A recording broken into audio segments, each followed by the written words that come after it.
Gracia y paz a vosotros sean de Dios nuestro Padre y del Señor Jesucristo. Con ustedes una vez más su programa La Gracia Revelada.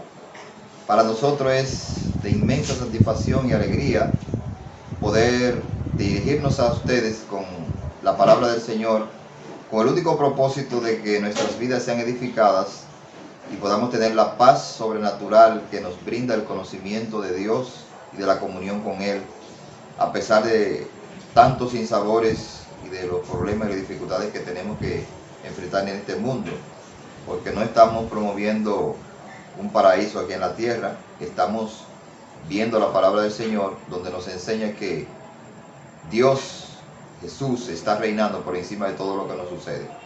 Y por eso nosotros podemos descansar en su soberanía, sabiendo que Él tiene control de todas las cosas que suceden debajo del sol. Precisamente nosotros estamos estudiando acerca del reino de Dios. Hemos estado viendo algunas implicaciones de lo que significa que la llegada del reino de Dios haya acontecido. Vimos que el reino le fue quitado a Israel como pueblo, aunque no como individuo. Tienen derecho a entrar al reino de Dios por la fe en Jesucristo.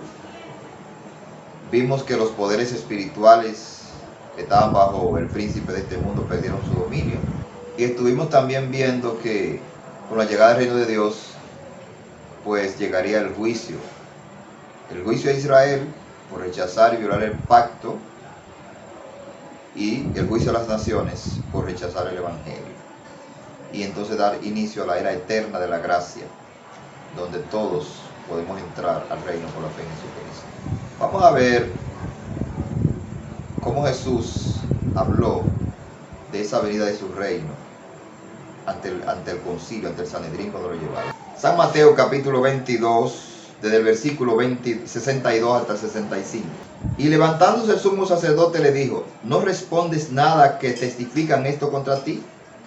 Mas Jesús callaba. Entonces el sumo sacerdote le dijo: te conjuro por el Dios viviente que nos digas si eres tú el Cristo, el Hijo de Dios.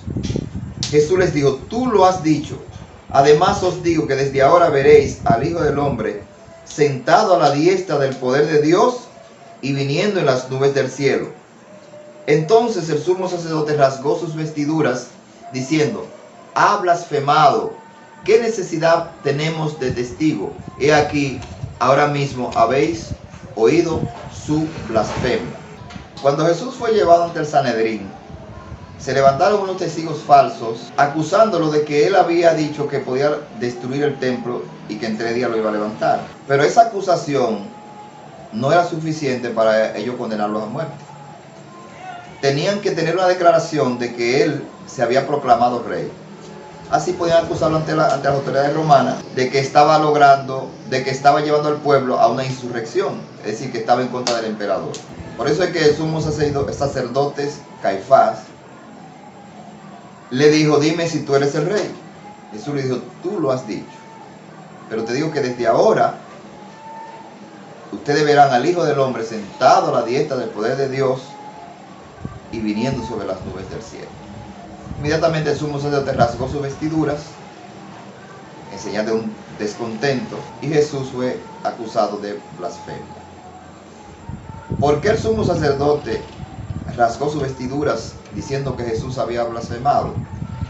Porque el sumo sacerdote sabía que Jesús estaba citando la escritura del Antiguo Testamento, donde en tales escrituras se había profetizado que el Mesías sería rey y que se vengaría de sus enemigos.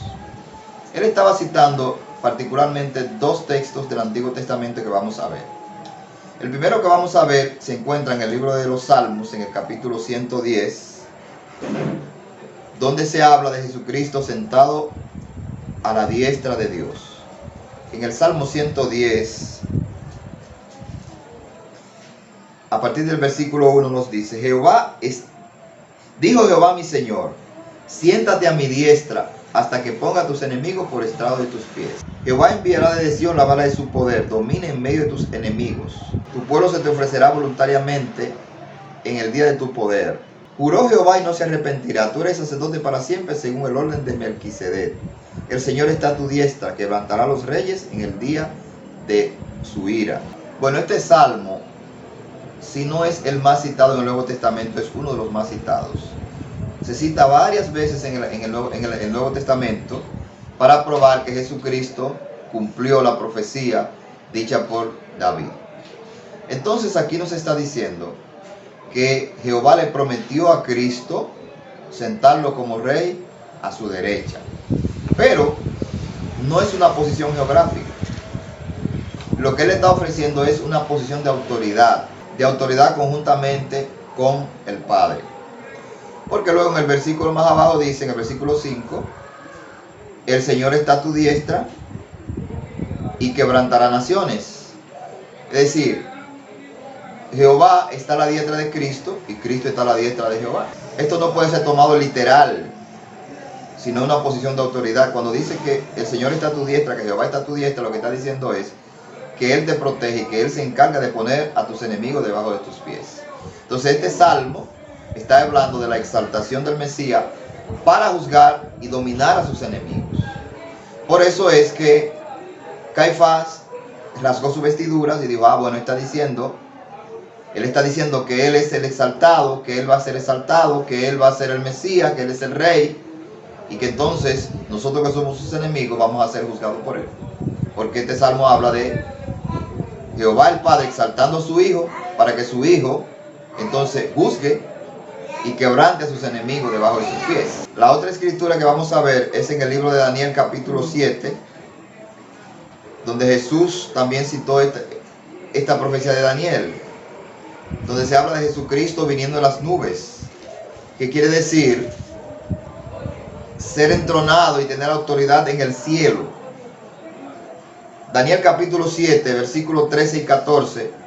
Miraba yo en la visión de la noche, y aquí con las nubes del cielo venía uno como un hijo de hombre, que vino hasta el anciano de días, y le hicieron acercarse delante de él. Y le fue dado dominio, gloria y reino, para que todos los pueblos, naciones y lenguas le sirvieran. Su dominio es eterno, que nunca pasará, y su reino uno que no será destruido. Entonces vemos aquí que una escena de juicio, y en esa escena de juicio viene el Hijo del Hombre en las nubes del cielo, y vino hasta el anciano de día.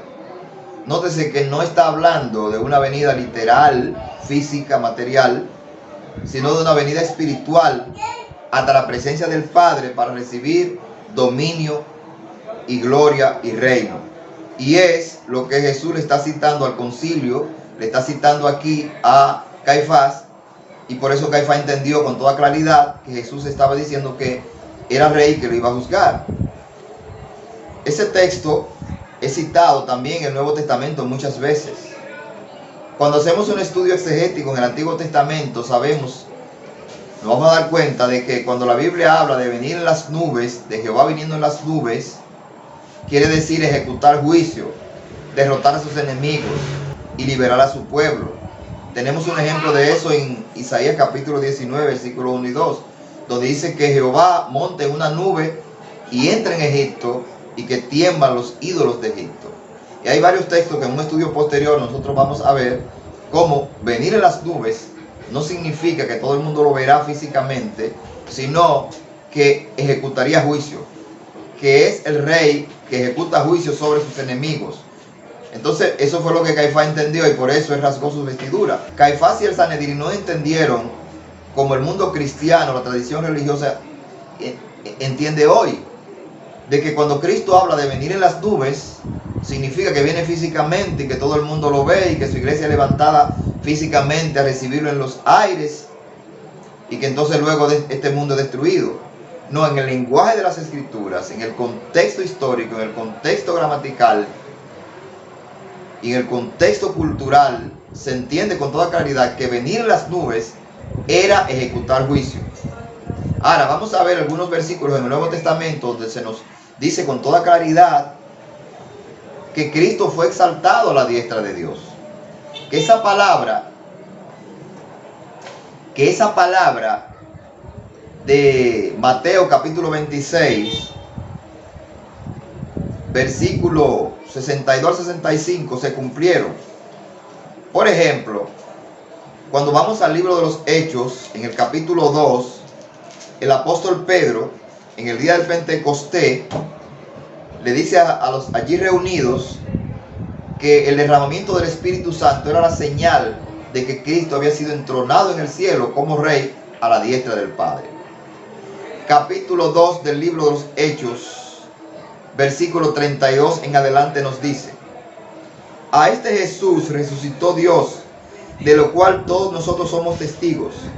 Así que, exaltado por la diestra de Dios y habiendo recibido del Padre la promesa del Espíritu Santo, ha derramado esto que vosotros veis y oís. Porque David no subió a los cielos, pero él mismo dice: dijo el Señor a mi Señor, siéntate a mi diestra hasta que ponga a tus enemigos por estrado de tus pies. Sepa pues ciertísimamente toda la casa de Israel que a este Jesús, a quien vosotros crucificasteis, Dios le ha hecho Señor y Cristo. Entonces el apóstol Pedro está diciéndole a sus compatriotas judíos que el Jesús que ellos crucificaron, que ellos entregaron a la muerte en manos de las autoridades romanas, era el Mesías y que estaba sentado a la diestra de Dios, que Dios le había hecho Señor y Cristo. Entonces el hecho de que Cristo esté sentado a la diestra de Dios significa que es el Señor. Dios lo hizo Señor y por eso derramó el Espíritu Santo el día de Pentecostés, demostrando que era Rey. Podemos decirlo de esta manera. En el libro, en la carta a los Hebreos dice que Dios ungió a Jesús. Vamos a decir que cuando Jesucristo fue ungido, su cuerpo en la tierra también fue ungido con el Espíritu Santo.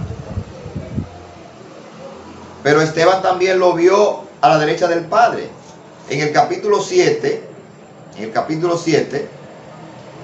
del mismo libro de los Hechos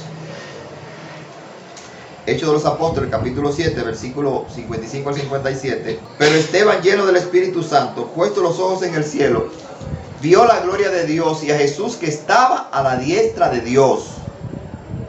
Y dijo: aquí veo los cielos abiertos y el Hijo del Hombre que está a la diestra de Dios. Entonces ellos, dando grandes voces, se taparon los oídos y arremetieron contra él. Porque si él estaba a la diestra de Dios, ellos tenían que entender que era el Mesías, y que si era el Mesías, lo iba a juzgar por haber violado el pacto y por haberlo rechazado a él, por haberse vuelto sus enemigos.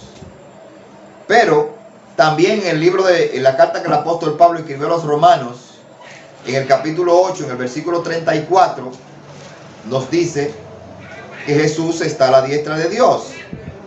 Dice: ¿quién es el que condenará? Cristo es el que murió, más aún el que también resucitó, el que además está a la diestra de Dios y que también intercede por nosotros. Entonces, las Escrituras muestran claramente en el Nuevo Testamento que Jesús cumplió la profecía de Salmo capítulo 110, de que sería entronado en el cielo a la derecha del Padre, compartiendo la autoridad y el poder que tiene el Padre. Pero este salmo también lo encontramos en 1 Corintios capítulo 15, ahí también está citado. Capítulo 15, versículos 25 y 26. Porque preciso es que Él reine hasta que haya puesto a todos sus enemigos por estrado de sus pies. Entonces, dice: preciso es que Él reine. La palabra ahí que reine es que siga reinando. Es decir, Él estaba reinando y debía seguir reinando, dice, hasta que ponga a todos sus enemigos por estrado de sus pies.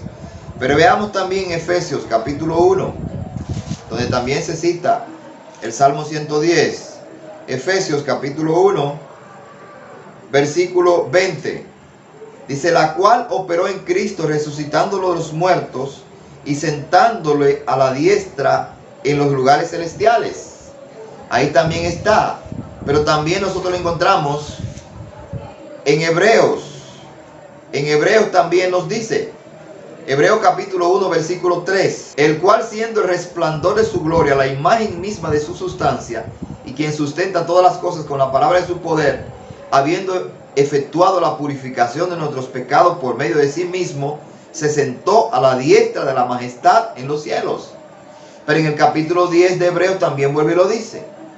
Capítulo 10, versículo 12 y 13.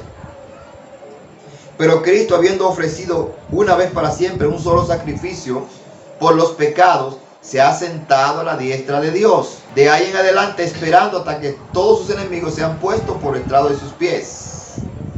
Pero también el apóstol Pedro, en Primera de Pedro, capítulo 3. Primera de Pedro, capítulo 3, versículo 22, dice: quien habiendo subido al cielo, está a la diestra de Dios, y a él están sujetos ángeles, autoridades y potestades.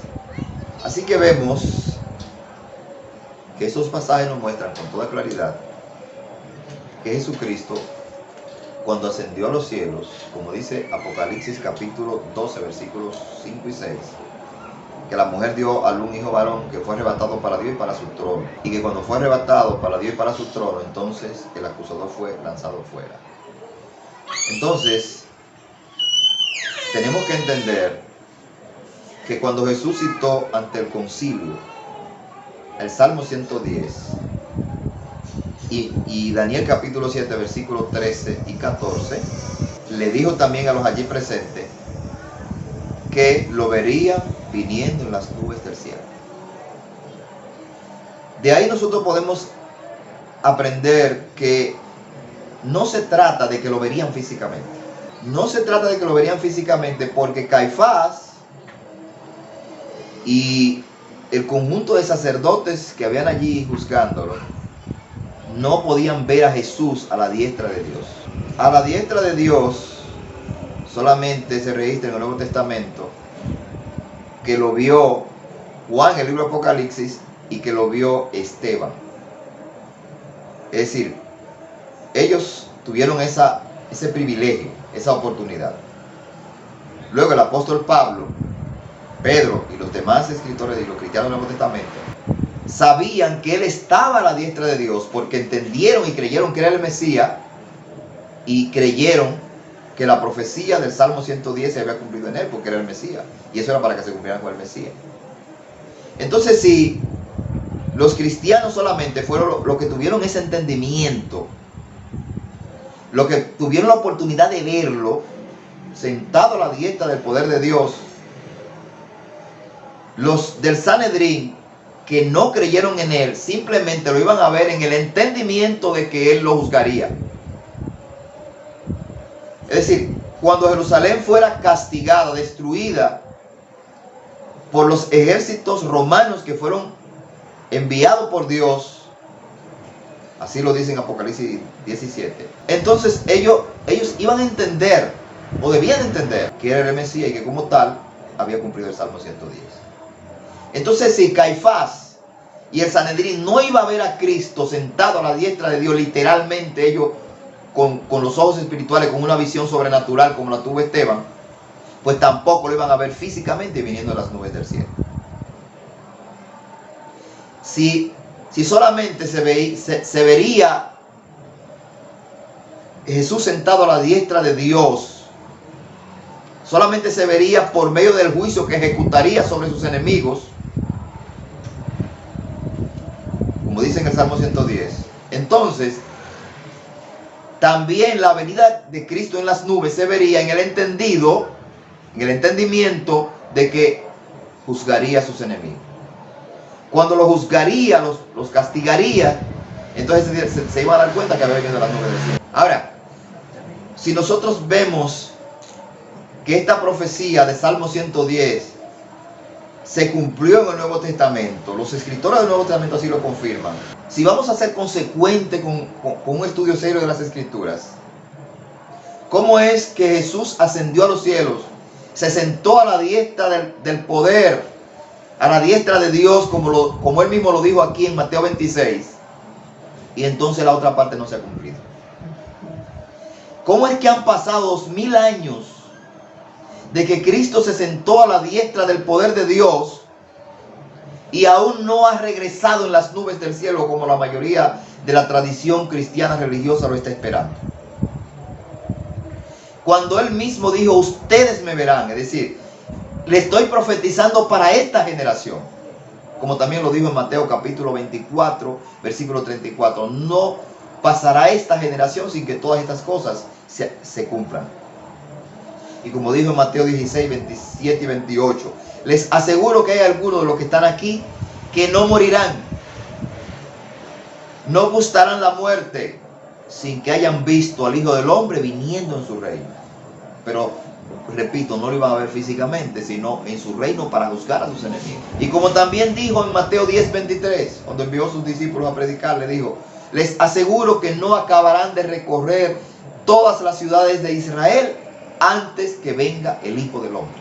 Entonces Jesús está hablando de una venida en su reino que sería en la dimensión espiritual y que sería para juzgar a sus enemigos, castigándolos, y sería para traer vindicación a los creyentes, para libertar de la persecución y de la esclavitud y de la ley y de todo lo que la tradición le había impuesto, para que pudieran vivir la libertad gloriosa de los hijos de Dios. Entonces, cuando vamos al libro de Apocalipsis, en el capítulo 1, nos habla de eso que él profetizó aquí, de que vendría en su reino. Apocalipsis, en el capítulo 1, en el versículo 7 nos dice: he aquí que viene con las nubes, y todo le verá, y lo que les traspasaron, y todos los linajes de la tierra harán lamentación por él. Sí, amén. Este es el texto favorito de los que están esperando una venida física, material y literal de Jesús, y esperan que todo el mundo lo vea. Pero las escrituras tienen que ser estudiadas usando el principio también de la analogía de la fe. Y tenemos que ver otros textos donde la Biblia habla de venir en las nubes. Y al estudiar esos textos vamos a ver que no se refiere a una venida física, literal, sino una venida espiritual en juicio para libertar a su pueblo y castigar a los enemigos. Y si leemos en el versículo 16, por ejemplo, aquí mismo de Apocalipsis 1, nos dice: tenía en su diestra 7 estrellas, y de su boca salía una espada aguda de 2 filos, y su rostro era como el sol cuando resplandece en su fuerza. Entonces, si vamos a tomar literalmente que Jesucristo viene en una nube y que todo le verá, viene con una espada saliendo de su boca, ¿tiene literalmente 7 estrellas en sus diestras? ¿O es una representación espiritual, las 7 estrellas de la iglesia? Y la espada representa la palabra de Dios. Entonces, cuando la Biblia habla de venir en las nubes, no se puede tomar literalmente. Hay otro texto en Apocalipsis que habla de venir en las nubes. En Apocalipsis capítulo 14 nos habla de venir en las nubes. Versículo 14, que decía: miré aquí una nube blanca, y sobre la nube uno sentado semejante al Hijo del Hombre, que tenía en la cabeza una corona de oro y en la mano una hoz aguda. 15. Y del templo salió otro ángel clamando a gran voz al que estaba sentado sobre la nube: mete tu hoz y ciega, porque la hora de cegar ha llegado, pues la mies de la tierra está madura. Y el que estaba sentado sobre la nube metió su hoz en la tierra, y la tierra fue cegada. Entonces, está hablando del fin del siglo. Jesús habló en la parábola del trigo y la cizaña de que en el fin del siglo la tierra sería cegada, que los creyentes serían recogidos formando parte del reino de Dios, y los demás serían echados en el lagar de la ira de Dios, como dicen los textos más adelante. Es decir, que serían destruidos por el Imperio Romano en la destrucción del año 70, en la revuelta cuando los judíos se rebelaron y los romanos vinieron para sofocar tal rebelión. Entonces, cuando la Biblia habla de venir en las nubes, hay un texto famoso también que vamos a ver en el libro de los Hechos, en el capítulo 1, donde los versículos 9 al 11 nos dice: habiendo dicho estas cosas, viéndolo ellos, fue alzado, y le recibió una nube que le ocultó de sus ojos. Y estando ellos con los ojos puestos en el cielo, entre tanto que él se iba, he aquí se pusieron junto a ellos 2 varones con vestiduras blancas, los cuales también le dijeron: varones galileos, ¿por qué estáis mirando al cielo? Este mismo Jesús, que ha sido tomado de vosotros al cielo, así vendrá como le habéis visto ir al cielo. Sabemos que el Señor Jesucristo, cuando resucitó, solo se le apareció a sus discípulos. Así está registrado en el capítulo 10 del libro de los Hechos. Dice que se mostró no a todo el pueblo, sino a los apóstoles que había escogido. Entonces lo llevó a un monte y dice que se fue alzando y una nube lo ocultó de sus ojos. Es decir, Jesucristo fue visto simplemente hasta que entró en la nube. Después que entró en la nube no fue visto, y solo fue visto por sus discípulos. Entonces los ángeles dijeron que así mismo como se había ido, así volvería. Entonces, ¿cómo se fue? ¿Se fue a vista del mundo entero? Se fue a vista de sus discípulos, y solamente hasta que la nube lo ocultó de sus ojos. Una vez que entró en la nube ya no fue visto más. Es decir, así volvería. envuelto en una nube, que es decir, invisible a los ojos naturales, es decir, solamente en un ámbito espiritual. La carta que el apóstol Pablo escribió a los filipenses en el capítulo 2, él le dice que la encarnación de Jesucristo fue una humillación. Entonces él no se va a humillar más. Si Cristo volviera en carne a la tierra sería una humillación, pero él está exaltado en gloria. Por eso es que en Apocalipsis 1 dice que su rostro brilla como el sol. Entonces, ¿cómo el mundo lo puede ver? Además, si todo le verá y lo que lo traspasaron, ¿cómo es que los que lo traspasaron lo van a ver si ellos están muertos? Alguien puede decir, bueno, van a resucitar. Bueno, pues entonces van a resucitar antes que él venga. Pero sabemos por el contexto de que cuando la Biblia habla de que todos le verá, no se refiere a que todos y cada uno de los habitantes del planeta Tierra lo verán viniendo físicamente. En San Mateo capítulo 24, versículo 30, Jesús habló de esa venida a la tierra. Mateo 24, 30. Entonces aparecerá la señal del Hijo del Hombre en el cielo, y entonces se lamentarán todas las tribus de la tierra, y verán al Hijo del Hombre viniendo sobre las nubes del cielo con gran poder y gran gloria. Bueno, pues si todas las tribus de la tierra lo van a ver, significa que todas las naciones están divididas en tribus. Porque ahí está diciendo que lo verán las tribus. ¿Cuál era el pueblo que estaba dividido en tribus? Era Israel. Era Israel. Por eso es que él dijo en Mateo 19, 28, cuando el Hijo del Hombre venga y se siente en su trono, ustedes que me han seguido, le dijo a sus discípulos, ustedes se sentarán sobre 12 tronos para juzgar a las 12 tribus de Israel. Entonces, si los discípulos iban a ejecutar juicio sobre las 12 tribus, esas 12 tribus no existen hoy. ¿Cómo es que no se han sentado? ¿Cómo es que él no ha venido? Entonces, ¿cuándo que lo va a juzgar si esas 12 tribus no existen? Ahora, cuando las escrituras nos hablan de que viene con las nubes y todo le verá, está citando una profecía del Antiguo Testamento, además de Daniel capítulo 7, versículos 13 y 14. Está citando Zacarías capítulo 12, donde allí sí se dice cuáles son las tribus que lo verían. Y vamos al profeta Zacarías, en el capítulo 12, habla de esa venida del Señor en las nubes, y luego nos dice que con esa venida habría un manantial abierto para las naciones. Profeta Zacarías, en el capítulo 12, al partir del versículo 10 nos dice, libro del profeta Zacarías capítulo 12, versículo 10 en adelante, derramaré sobre la casa de David y sobre los moradores de Jerusalén espíritu de gracia, y derramaré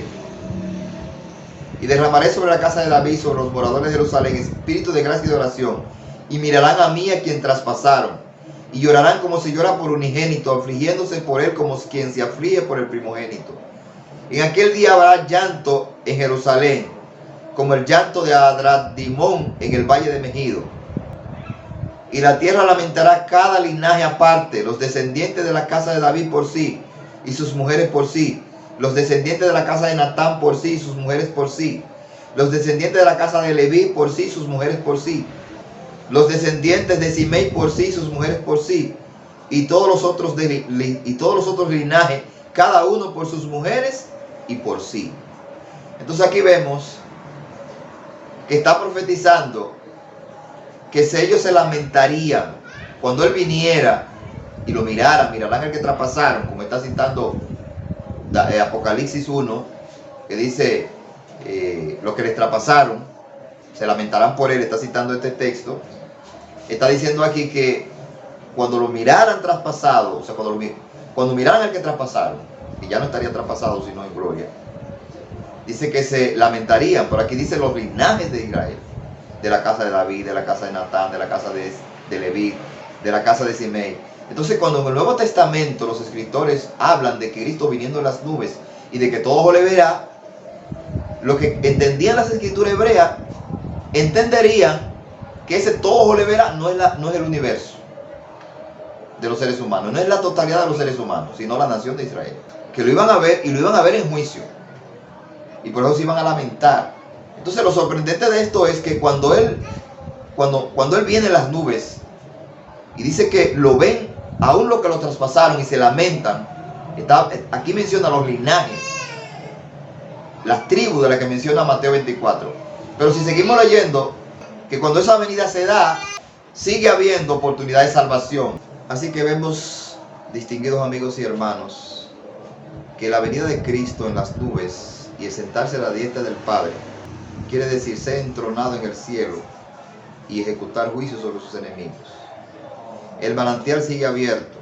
No habla la Biblia de un fin del mundo por la venida de Cristo y de que se acaba la oportunidad.